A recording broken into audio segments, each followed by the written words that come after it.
आज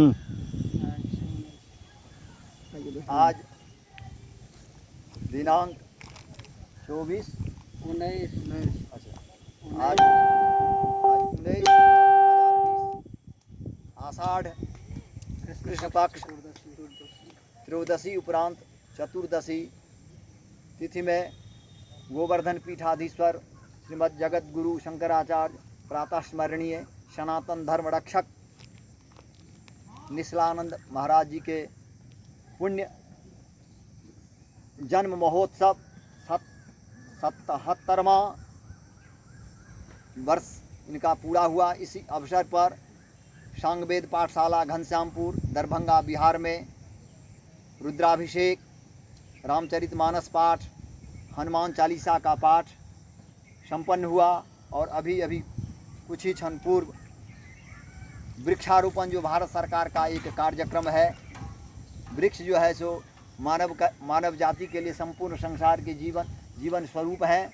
वृक्ष के अभाव में यह सारा संसार जो है सो नष्ट हो जाएगा। हम लोग बड़े बड़े शहर बम्बई, कलकत्ता, दिल्ली शहर का निर्माण करते हैं, लेकिन वृक्ष का दुरुपयोग करते हैं। उन वृक्षों को काट करके वन और जंगलों को नष्ट करके इसके बाद बड़े बड़े शहरों की स्थापना व्यवस्था करते हैं।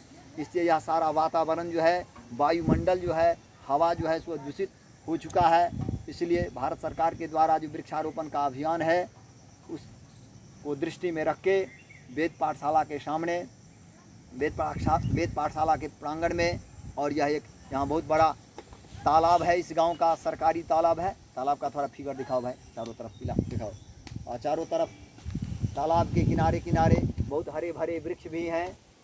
और इस भावना से भावित होकर के हम लोग सब लोगों ने मिल कर के इस कार्यक्रम को संपन्न किया। और कार्यक्रम के अंत में इस जन्म महोत्सव प्राकट्योत्सव जगत गुरु गोवर्धन पीठाधीश्वर जगत गुरु महाराज के पुण्य स्मृति के रूप में हम लोग यहाँ एक बिल्व वृक्ष का, वेल वृक्ष को जो है सो यहाँ हम लगाए हैं। वेल वृक्ष की महिमा जो है सो आयुर्वेद में भी अनंत है। इसके फलों को खाने से, इसके फलों को खाने से, इसके पत्ते को खाने से, इसके वृक्ष के छालों को खाने से, जिन प्रकार बिल्व वृक्ष के किसी भी प्रकार का यदि शरीर में हम लोग सेवन करते हैं, भोजन करते हैं, तो शरीर के एक नहीं अनेक उदर रोग, पेट रोग जिसको गैस्ट्रिक कहते हैं, पाचन तंत्र की गड़बड़ी कहते हैं, यानी अनेक प्रकार के रोगों का जो है सो इसका विवरण जो है सो आया है शास्त्र में, जो रोग का शांत होता है। और ऋग्वेद के 10वें मंडल में एक श्लोक आया है श्री सूक्त में, आदित्य वर्णे तपसोधिजातो वनस्पतिस्तव वृक्षोत बिल्वः तस्य फलानि तपसा नुदन्तु या अंतरा याश्च बाह्या अलक्ष्मी।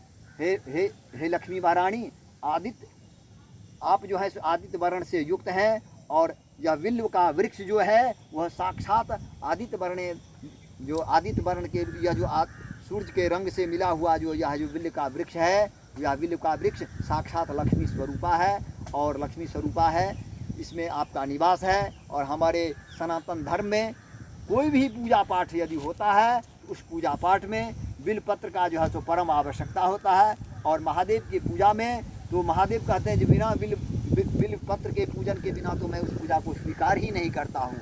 इस दृष्टि से रख कर के आश्रम में बिल्व वृक्ष जब होगा तो इस वृक्ष से हम लोग भगवान की पूजा भी करेंगे। और इसके साथ ही साथ जो है सो इसका जो औषधि में भी हम लोग प्रयोग कर सकते हैं।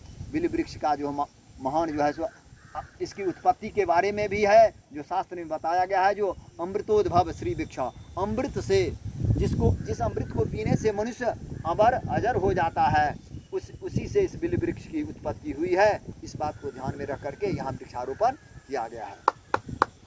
जय श्री राम। शंकराचार्य भगवान।